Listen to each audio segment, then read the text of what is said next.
Hi good morning, this is Vikas before you और आप देख रहे हैं एक्सपोर्ट इंग्लिश। सेशन में आगे बढ़ने से पहले सेशन के बारे में आपको बता दूं कि आज का सेशन बुक रीडिंग का सेशन है, यानी मैं बुक पढ़ने वाला हूं। पढ़ने क्या वाला हूं, उसके मीनिंग को बताने वाला हूं। पिछले सेशन में, लास्ट सेशन में मैंने पैराग्राफ नंबर 8 तक आपको पढ़ करके उसके मीनिंग को क्लियर किया था। आज मैं उसके आगे पढ़ने वाला हूं, यानी आप बुक ले लीजिए और बुक लेकर के बैठिए तो बेहतर होगा कि एक एक वर्ड, एक एक सेंटेंस आपके सामने रहेगा तो आप आसानी से समझ पाएंगे। One thing is clear that it's not an easy task to teach online.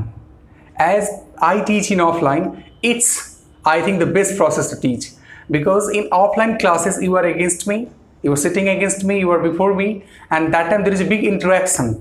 And you must know that a teacher gets inspiration at the time of teaching when he gets interaction. But here there is no interaction, but I'm going to do my best. So you have to be with me till the end of this session. So देखिए, paragraph number 9 पे आ जाइए। एक एक line, एक एक word को मैं समझाने वाला हूं, देखिए और समझने की कोशिश कीजिए। The Indian civilization as described by me. यहां पर आई या मी शब्द जो है महात्मा गांधी के लिए यूज किया गया है, क्योंकि महात्मा गांधी इसके ऑथर हैं। तो the Indian civilization as described by me, जैसा कि भारत की सभ्यता को, भारतीय सभ्यता को मेरे द्वारा डिस्क्राइब किया गया है। अब यहां पर मेरे द्वारा कहने का मतलब गांधी जी की बात हो रही है। has been so described as by its votaries, ठीक उसी प्रकार से इसके समर्थकों के द्वारा भी डिस्क्राइब किया गया है। गांधी जी कहते हैं कि जिस तरीका से मैंने भारत की सभ्यता को डिस्क्राइब किया है, ऐसा नहीं कि सिर्फ अकेला एक ही मैं व्यक्ति हूं जो कि इस तरह से इसके सभ्यता को डिस्क्राइब किया हूं। इसके और भी समर्थक जो हैं उन्होंने भी इसको इसी प्रकार से डिस्क्राइब किया है। In no part of the world, संसार के किसी भी भाग में, in no part of the world, संसार के किसी भी भाग में, एंड अंडर नो सिविलाइजेशन, या फिर संसार के किसी भी सभ्यता में, have all men attained perfection, सभी आदमियों ने कभी परफेक्शन को नहीं प्राप्त किया है, पूर्ण वास्तविकता को प्राप्त नहीं किया है। गांधी जी यहां पर कहते हैं कि संसार की किसी भी सभ्यता की आप बात कर ले या फिर संसार के किसी भाग की बात कर ले, वहां रहने वाले, उस भाग में रहने वाले सारे लोगों ने परफेक्शन की प्राप्ति नहीं की है, वास्तविकता की प्राप्ति नहीं की है, एकदम हर चीज को परफेक्ट तरीका से नहीं प्राप्त किया है। एक बार फिर से इसको मैं बता देता हूं, फिर आगे बढ़ता हूं। The Indian civilization as describe by me, जैसा कि भारतीय सभ्यता मेरे द्वारा डिस्क्राइब किया गया है, has been so described by its votaries, इसके दूसरे समर्थकों के द्वारा भी ठीक उसी प्रकार से इसको डिस्क्राइब किया गया है।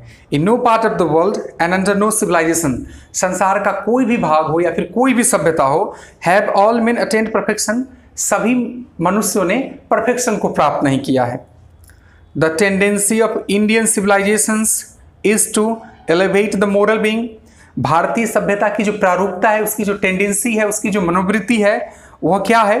तो एक नैतिकता के, नैतिक प्रवृत्ति को विकसित करना। मतलब भारतीय सभ्यता की जो प्रवृत्ति है, मनोवृत्ति है, उसमें नैतिक प्रकृति को, नैतिकता से जुड़े हुए प्रवृत्ति को एवेल्युएट करना, मतलब उसको उत्पन्न करना होता है। That of the western civilisation is to propagate immorality, लेकिन जैसे ही बात हम पश्चिमी सभ्यता की करते हैं तो पश्चिमी सभ्यता में ठीक इसके विपरीत होता है और वहां पर अनैतिकता को बढ़ावा देते हैं। The latter is godless, the latter is godless, बाद वाला जो है वो भगवान विहीन है। बाद वाला कहने का मतलब पश्चिमी सभ्यता। The former is based on belief in God, और पहले वाला जो है वो भगवान में विश्वास पर आधारित है। So understanding and so believing, it behoves every lover of India to cling to the old Indian civilization even as a child clings to the mother's breast. So understanding and believing, इसलिए गांधी जी कहते हैं कि समझते हुए और विश्वास करते हुए, मैं यही बात कहूँगा, मैं यही बात बताना चाहूँगा प्रत्येक भारतीय प्रेमियों से जो भारत से प्रेम करते हैं, कि भारत की जो पुरानी सभ्यता है उसको ठीक उसी प्रकार से होल्ड करके और पकड़ करके रखे जैसे कोई छोटे बच्चा अपनी माँ की छाती को पकड़ के रखता है। ये पैराग्राफ क्लियर है? एक बार मैं क्लियर कर देता हूँ। गांधी जी इस पैराग्राफ में कहते हैं कि भारत की सभ्यता की जैसी व्याख्या मैंने की है, इसके समर्थकों के द्वारा भी ठीक उसी प्रकार से इसकी व्याख्या की गई है।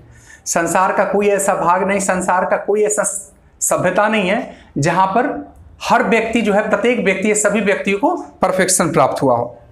भारतीय सभ्यता की टेंडेंसी है हमारे अंदर, जो उनके लोग हैं उसके अंतर्गत नैतिक प्रवृत्ति को विकसित करना। जहां तक दूसरी तरफ पश्चिम सभ्यता की बात आती है, वो नैतिकता के ठीक विपरीत अनैतिकता को विकसित करते हैं। भारतीय सभ्यता जो है वो भगवान में विश्वास करने वाली सभ्यता है, लेकिन बात जब हम पश्चिमी सभ्यता की करते हैं तो भगवान विहीन सभ्यता है। गांधी जी कहते हैं कि सारी बातों को समझते हुए और विश्वास करते हुए मैं इतना ही बताना चाहूँगा कि हर भारतीय लवर को, मतलब जो भी व्यक्ति भारत से प्यार करता है, उनको एक ही काम करना है कि भारत की जो प्राचीन सभ्यता है उसको वो ठीक उसी प्रकार से कस के पकड़ के रखें जैसे कोई छोटा बच्चा अपने माँ के छाती को पकड़ के रखता है। आगे बढ़ते हैं। I am no hater of the West. Gandhi ji कहते हैं कि मैं पश्चिम से घृणा करने वाला नहीं हूँ, मतलब पश्चिम से मुझे किसी प्रकार का कोई द्वेष नहीं है, कोई घृणा नहीं है। I am thankful to the West. वो कहते हैं कि मैं कृतज्ञ हूँ, मैं आभारी हूँ पश्चिम का। For many I think I have learn from western literature, क्योंकि वेस्टर्न लिटरेचर से मैंने अनेक चीज़ प्राप्त किया है, मैंने अनेकों चीज़ों को सीखा है, इसलिए मैं उसका आभारी हूँ। फिर से देख लीजिए। I am no hater of the West. मैं पश्चिम से घृणा करने वाला नहीं हूँ, मैं पश्चिमी द्वेषी नहीं हूँ। I am thankful to the West. मैं पश्चिम का आभारी हूँ।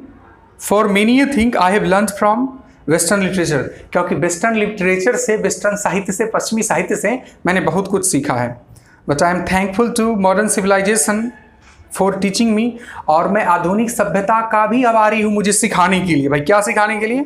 That if I want India to rise to its fullest high, कि अगर मैं चाहता हूं कि भारत जो है सो इतना विकसित करे और अपने सबसे ऊंची शिखर तक पहुंच जाए, मतलब भारत जितना ज़्यादा से ज़्यादा विकसित कर सके, अपनी ऊंचाई पर पहुंच सके, अपनी अंतिम ऊंचाई तक अगर भारत पहुंचना चाहता है, ये मैंने पश्चिमी सभ्यता से सीखा है। I must tell my countryman frankly, तो मैं अपने देशवासियों को स्पष्ट रूप से बता देना चाहिए मुझे। After years and years of experience of modern civilisation, आधुनिक सभ्यता के सालों और सालों के अनुभवों के बाद, I have learn one lesson from it, मैंने एक पार्ट इससे सीखा है, दैट की it is that we must shun it at all cost. मतलब ये जो सभ्यता है, हमारी भारत की सभ्यता है, इसको किसी भी कीमत पर हमें अपने से दूर नहीं जाने देना है, इसको हमें छोड़ना नहीं है। फिर से एक बार देख लीजिए। I am no hater of the West, मैं पश्चिम से घृणा करने वाला नहीं हूँ। I am thankful to the West, मैं पश्चिम का आभारी हूँ। For many I think I have learn from western literature, क्योंकि मैंने पश्चिमी सभ्यता से कई चीज़ों को सीखा है। But I am thankful to modern civilisation, और मैं आधुनिक सभ्यता का आभारी भी हूँ। फॉर टीचिंग मी, मुझे सिखलाने के लिए। दैट की if I want India to rise to its fullest high, अगर मैं चाहता हूँ कि भारत को इसकी ऊंचाइयों तक अगर ले जाया जाए, I must tell my countryman frankly, मैं अपने देशवासियों को स्पष्ट रूप से ये बता देना चाहिए मुझे, मैं बता देना चाहता हूँ कि after years and years of experience, सालों और सालों के एक्सपीरियंस के बाद, ऑफ मॉडर्न सिविलाइजेशन, किसके एक्सपीरियंस के बाद? तो आधुनिक सभ्यता के सालों और सालों के अनुभवों के बाद, I have learn one lesson from it, मैंने एक लेसन इससे सीखा है, and that is that we must shun at it at all cost, कि किसी भी कीमत पर मुझे अपनी जो भारतीय सभ्यता है उससे दूर नहीं जाना, इसको छोड़ना नहीं है। यहाँ पे क्लियर हो गया। नेक्स्ट पैराग्राफ पर चलते हैं। What is that modern civilization? भाई क्या है वो आधुनिक सभ्यता? It is the worship of material, ये वस्तुओं की पूजा है। It is the worship of the brute in us, ये हमारे अंदर जो पशु है उसकी पूजा है, हमारी पशुता की पूजा है। इट इज़ अनएडल्ट्रेटेड मटेरियलिज्म, यह विशुद्ध भौतिकवादिता है। And modern civilisation is nothing if does not think at every step of the triumph of material civilisation. अगर हम भौतिकवादी चीज़ों की, भौतिकवादी जो वस्तुएं हैं, अगर वस्तुओं की सभ्यता की विजय की बात नहीं करेंगे हर स्टेप पर, हम जब पश्चिमी सभ्यता या मॉडर्न सभ्यता की बात करते हैं तो प्रत्येक स्टेप पर उसकी भौतिकवादिता के विजय की अगर हम बात नहीं करते हैं तो फिर पश्चिमी सभ्यता कुछ भी नहीं है। मतलब हर स्टेप पर जब भी आप मॉडर्न सिविलाइजेशन की बात करेंगे या फिर वेस्टर्न सिविलाइजेशन की बात करेंगे तो हर स्टेप पर आपको सिर्फ और सिर्फ वस्तुओं की जीत की कहानी ही मिलती है, वस्तुओं की प्रगति की ही बात मिलती है। अगर उसको छोड़ दिया जाए, वस्तु की बात अगर छोड़ दिया जाए, तो फिर मॉडर्न सिविलाइजेशन जो है या वेस्टर्न सिविलाइजेशन जो है वो कुछ भी नहीं, गांधी जी कहते हैं। इट इज परहैप्स अननेसेसरी, यह शायद अनावश्यक है, यदि यह अनावश्यक है शायद, इफ नॉट यूजलेस, हालांकि बेकार नहीं है। तो वही the merits of two civilisations, दो सिविलाइजेशंस के गुणों के बीच में तुलना करना। गांधी जी कहते हैं कि यह शायद अनावश्यक है लेकिन बेकार नहीं है कि हम दो सभ्यताओं के बीच में, दो सभ्यताओं के गुणों के बीच में तुलना करें। It is likely that the West has evolve civilizations to suited to its climate. Gandhi ji कहते हैं कि संभवतः पश्चिम ने वैसी सभ्यता अपने लिए विकसित की है जो उसके क्लाइमेट, उसके जलवायु तथा उसके वातावरण को सूट करता है। एंड सिमिलरली, ठीक इसी प्रकार, we have a civilisation suited to our conditions, हमारी जो सभ्यता है वो हमारे परिस्थितियों के अनुसार है, हमारे परिस्थितियों को सूट करती है। Both are good in their own respective spheres. अगर दोनों की बात करें, दोनों सभ्यताएं की बात करें, तो दोनों अपने अपने क्षेत्र में अपने अपने लोगों के लिए बिल्कुल सटीक है, बिल्कुल अच्छा है, कहीं से कोई प्रॉब्लम नहीं है। फिर से देख लीजिए, शायद यह अनावश्यक है लेकिन बेकार नहीं है कि दो सभ्यताओं के गुणों की हम तुलना करें। संभवतः पश्चिम ने जो अपनी सभ्यता विकसित की है वो उसके वातावरण, उसके जलवायु को सूट करे, उसको ध्यान में रख करके पश्चिम ने अपनी सभ्यता को विकसित की है। ठीक उसी प्रकार हमारे भारत ने भी अपनी सभ्यता वैसे विकसित की है कि हमारे वातावरण और हमारे परिस्थितियों को सूट करे। यानी गांधी जी कहते हैं कि अगर हम दोनों सभ्यताएं की बात करें तो आफ्टर ऑल यही कहा जा सकता है कि दोनों सभ्यताएं अच्छी है, अपने अपने जगहों पर कोई भी सभ्यता जो है खराब नहीं है। चलिए नेक्स्ट पैराग्राफ की तरफ चलते हैं, समझने की कोशिश करते हैं। The distinguishing characteristic of modern civilisation is an indefinite multiplicity of human wants. जब हम पश्चिमी सभ्यता यानी कि आधुनिक सभ्यता के, मॉडर्न सिविलाइजेशन के विशेष गुणों की बात करते हैं तो आप इतना कह सकते हैं कि पश्चिम सभ्यता जो है, यानी जो आधुनिक सभ्यता है, वो मानव के चाहतों का गुणक होता है। यानी आप मोटा मोटी तौर पर कह सकते हैं कि पश्चिमी सभ्यता में मानवीय चाहत जो है उसकी कोई सीमा नहीं है, उस पर कोई रिस्ट्रिक्शन नहीं है, उसका कोई रेगुलेशन नहीं है। The characteristic of ancient civilisation is an imperative restriction upon. और जब बात हम पूर्वी सभ्यता यानी प्राचीन सभ्यता की करते हैं तो उस पर एक जोरदार रोक होता है। किस पर? हमारी चाहतों पर, मानवीय चाहतों पर। And strict regulating of these wants, और हमारी चाहतों का एक नियमावली होता है, उसका एक नियम होता है, हमारी चाहतों की एक सीमाएं होती है पूर्वी सभ्यता में, लेकिन पश्चिमी सभ्यता में ऐसा कुछ नहीं होता है। द मॉडर्न और western insatiableness arises really from want of living faith in future state and therefore also in divinity। वास्तव में जब आधुनिक यानी मॉडर्न या फिर वेस्टर्न सिविलाइजेशन के असंतोष की वजह की बात करते हैं तो उसके वजह का सीधा सा कारण है भविष्य में तथा ईश्वर में उनके विश्वास की कमी। जब हम मॉडर्न सिविलाइजेशन की बात करेंगे या फिर वेस्टर्न सिविलाइजेशन की बात करते हैं तो उनमें जो असंतोष है उसका एक वजह है उनका आने वाला समय यानी भविष्य तथा ईश्वर में विश्वास की कमी।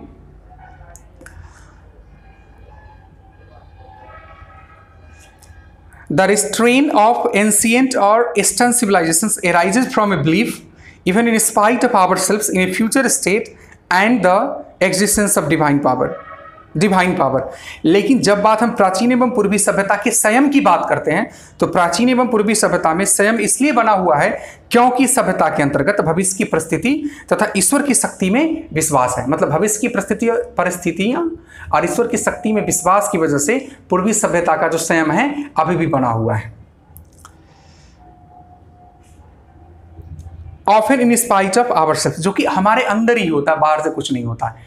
मतलब आधुनिक जो सभ्यता है, मॉडर्न सिविलाइजेशन और वेस्टर्न सिविलाइजेशन जो है उसमें एक असंतोष का भाव होता है गांधी जी के अनुसार, और वो असंतोष का भाव इसलिए होता है कि फ्यूचर में और भगवान में विश्वास नहीं रहता है। उधर दूसरी तरफ जब हम पूर्वी सभ्यता और प्राचीन सभ्यता की बात करते हैं तो आपने अगर अभी तक चैप्टर पढ़ा होगा तो एक बात समझा होगा कि हमने पाया है कि हम अभी तक अपनी सभ्यता में चेंज करने की कोशिश नहीं किए हैं और नहीं करना चाहते और नहीं इसकी जरूरत है। तो इतना संयम हमारे पास कहाँ से आता है, इतना पेशेंस हमारे पास कहाँ से आता है? तो इस पेशेंस के पीछे कारण है कि हमारे जो लोग हैं यानी कि जो पूर्वी सभ्यता के जो लोग हैं यानी ईस्टर्न सभ्यता के जो लोग हैं उनका ईश्वर के शक्ति में एक विश्वास है, और ईश्वर की शक्ति में तथा आने वाली परिस्थितियों में भी, भविष्य में भी इनका विश्वास है, जिसकी वजह से इनका संयम बरकरार है। ये सारे चीज कहां से आते हैं? तो अंदर से ही आते हैं। नेक्स्ट पैराग्राफ पर चलते हैं, नेक्स्ट पैराग्राफ देखते हैं। Some of the immediate and brilliant results of modern inventions are too maddening to resist. Some of the immediate and brilliant results, कुछ तात्कालिक और कुछ बहुत अच्छे जो परिणाम है मॉडर्न आधुनिक आविष्कारों का, are too maddening to resist, तो उसको रोकना जो है, उस आविष्कारों, आधुनिक आविष्कारों के कुछ ऐसे तात्कालिक एवं चमकदार परिणाम है, उसको रोकना या फिर उसका विरोध करना सिर्फ पागलपन दिखाई देता है, इसके अलावा कुछ भी नहीं। फिर से देखिए, some of the immediate and brilliant results some of the immediate and brilliant results of modern inventions are too maddening to resist। यानी कि आधुनिक आविष्कारों के कुछ ऐसे तात्कालिक एवं चमकदार परिणाम हैं कि जिनका विरोध करना पागलपन लगता है। मतलब आप उसका विरोध नहीं कर सकते हैं, आप उसका विरोध करेंगे तो लगेगा कि एक पागलपन है। But I have no manner of doubt that the victory of man lies in that resistance। लेकिन एक बात तो मुझे निसंदेह करना पड़ेगा, एक बात तो मैं निसंदेह होकर के कहूंगा, इसमें कोई शक नहीं है कि मानव की विजय उसके विरोध करने में ही है। मतलब जब तक मानव का विरोध नहीं किया जाता है, मानव अपने विजय पथ पर नहीं चलता। मानव अपने विजय पथ पर कब चलता है? जब उसका विरोध होता है। We are in danger of battering away the permanent good for A momentary pleaser. अब गांधी जी कहता है कि हम लोग एक खतरा का सामना कर रहे हैं, हमारे पास एक खतरा है। इस खतरा में, खतरा किस बात का है? तो हमारे पास इस बात का डर है कि कहीं हम क्षणिक सुखों के लिए, मतलब टेम्पोररी हैप्पीनेस के लिए, ऐसा नहीं हो कि हम अपने परमानेंट हैप्पीनेस से उसको बदल लें। फिर से इसको देखिए जरा, एक बार मैं पढ़ देता हूं। Some of the immediate and brilliant results of modern inventions are too maddening to resist, but I have no manner of doubt that the victory of man lies in that resistance. We are in danger of battering away the permanent good for a momentary pleasure। आधुनिक आविष्कारों के कुछ ऐसे तात्कालिक एवं चमकदार परिणाम हैं, उनका विरोध करना एक पागलपन लगता है। मुझे इसमें कोई संदेह नहीं कि मानव की विजय उसके विरोध में ही निहित है, और हम इस बात को स्वीकार करते हैं। हम शायद इस खतरा का सामना कर रहे हैं अभी कि हम क्षणिक आनंद के बदले कहीं ऐसा ना हो कि जो हमारे पास परमानेंट आनंद है उसका हम अदला बदली कर ले। नेक्स्ट पैराग्राफ पे चलिए। Just as in the West they have made wonderful discoveries in things material. Gandhi ji कहते हैं जैसे कि पश्चिम के लोगों ने भौतिकवादी वस्तुओं का आविष्कार किया है, मशीनों का आविष्कार किया है, वस्तुओं का आविष्कार किया है, उसका खोज किया है। सिमिलरली हिंदुइज्म, ठीक उसी प्रकार से हिंदू धर्म, has made still more marvellous discoveries. ठीक उसी प्रकार से हिंदू धर्म ने भी बड़े बड़े खोज किए हैं। इन थिंग्स ऑफ रिलीजन, धर्म के मामले में, ऑफ स्पिरिट, आकांक्षाओं के मामले में और आत्माओं के मामले में इन्होंने भी अद्भुत खोज किया। देखिए गांधी जी यहाँ पर कहते हैं, गांधी जी कहते हैं कि जिस प्रकार पश्चिम के लोगों ने जो खोज किया है और वो भौतिकवादी चीज़ों का खोज किया है, भौतिक वस्तुओं का खोज किया है, ठीक उसी प्रकार से जो हिंदुइज्म है, हिंदू धर्म है, इसने भी बड़े बड़े खोज किए हैं, डिस्कवरी किए हैं। और वो धर्म का मामला है या फिर आत्मीयता का मामला है या फिर आत्मा का मामला है, इस क्षेत्र में हम लोगों ने खोज किया है। But we have no eye for these great and fine discoveries. लेकिन हमारे पास वैसे आंख नहीं है कि हम इन खोजों को देख सकें। We are dazzled by the material progress. हम भौतिक यानी वस्तुओं की प्रगति को देख करके हम चकाचौंध में पड़ गए हैं। That western science has made, जिसको कि पश्चिमी विज्ञान ने बनाया है। I am not in A mould of that progress. मैं उस उन्नति से बिल्कुल संतुष्ट नहीं हूं। इनफैक्ट वास्तव में इट ऑलमोस्ट सीम्स एज दो God in his wisdom has prevented India from progressing along those lines. वास्तव में मुझे ऐसा अक्सर प्रतीत होता है कि शायद यद्यपि भगवान ने भारतीयों की बुद्धि पर रोक लगा करके रखा है, उसको रोका है कि भारत उस तरह के प्रगति के लाइन में नहीं जाए। मतलब जिस प्रकार का प्रगति पश्चिम सभ्यताएं में हुआ है, पश्चिम देशों ने जिस प्रकार के भौतिकवादी वस्तुओं को बनाया है, उसका डिस्कवरी किया है, भारत अगर उधर नहीं बढ़ा है तो इसका सारा श्रेय किसको जाता है? भगवान ने। शायद भगवान ने ही भारतीयों को रोक करके रखा है कि उस तरफ नहीं बढ़े। So that it might fulfil it's special mission of resisting the onerous of materialism, जिसकी वजह से ये भौतिकवादिता की जो बाढ़ है, भौतिकवाद की जो बाढ़ है, उसको रोकने में अपने विशेष अभियान को भारत पूर्ण कर सके। ये 16th पैराग्राफ तक मैंने डील किया है।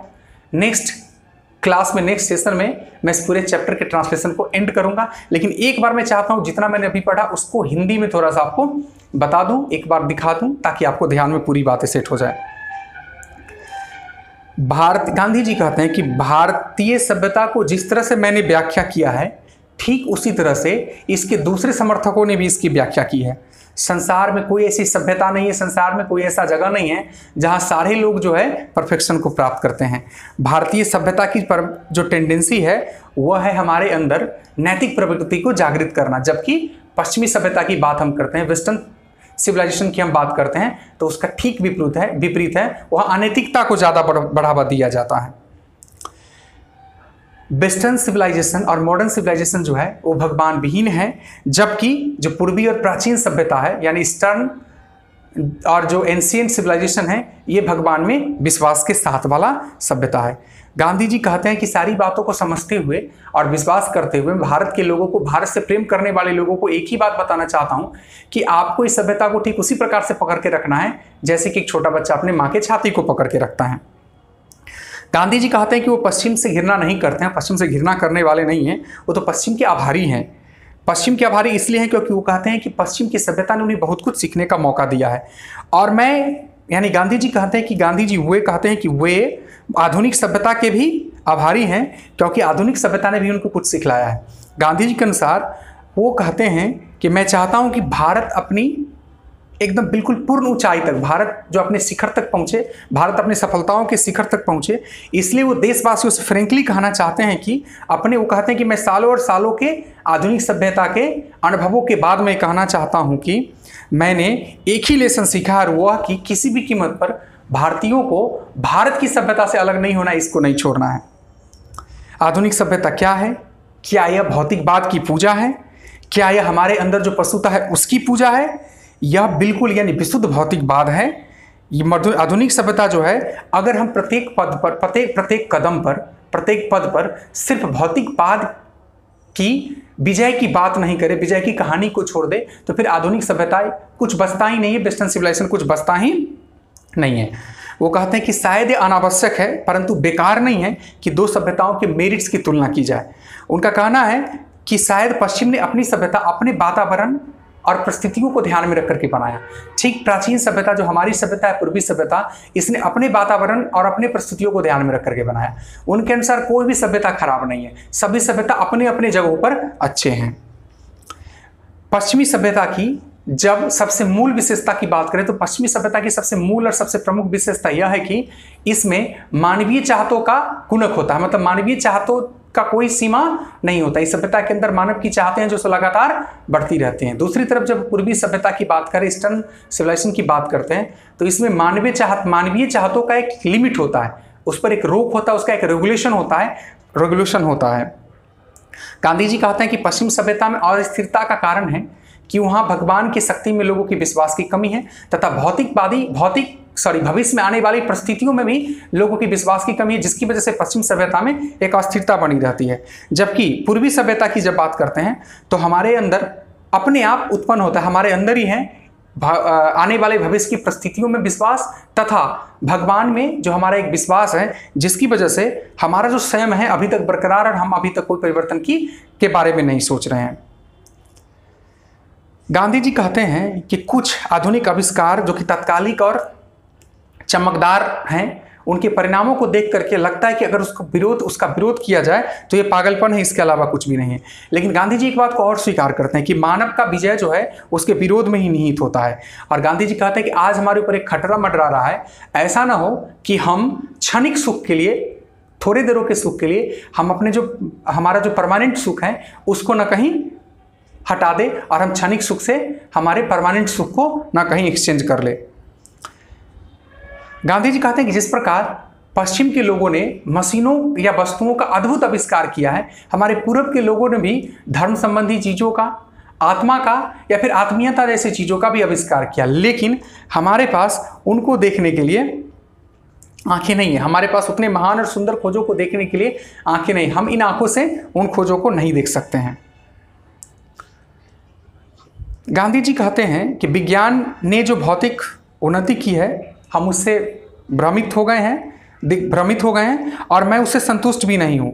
और शायद ऐसा प्रतीत होता है कि मानो जैसे हमारे ईश्वर ने भारतवासियों को, भारत के लोगों को और पूर्वी सभ्यता के लोगों को एक शक्ति प्रदान की, एक बुद्धिमत्ता दी, लोगों के अंदर एक बुद्धिमत्ता दी कि वो उस सभ्यता की तरफ न भागे, अपने हृदय को उस सभ्यता की तरफ, वैसे सभ्यता की तरफ, भौतिकवाद की तरफ न लगाए, जिससे कि वो भौतिकवाद की जो बाढ़ है उसको रोकने में अपने प्रयोजन को, उनका जो लक्ष्य है, उनका जो योजना है, उसमें अपने आप को लगाए रखेंगे। मतलब गांधी जी का कहना है कि हम अगर भौतिकवादी वस्तुओं की तरफ नहीं गए हैं, अगर हमने वस्तुओं की खोज की तरफ नहीं गए हैं, तो इसमें भगवान की कहीं ना कहीं से मंशा है।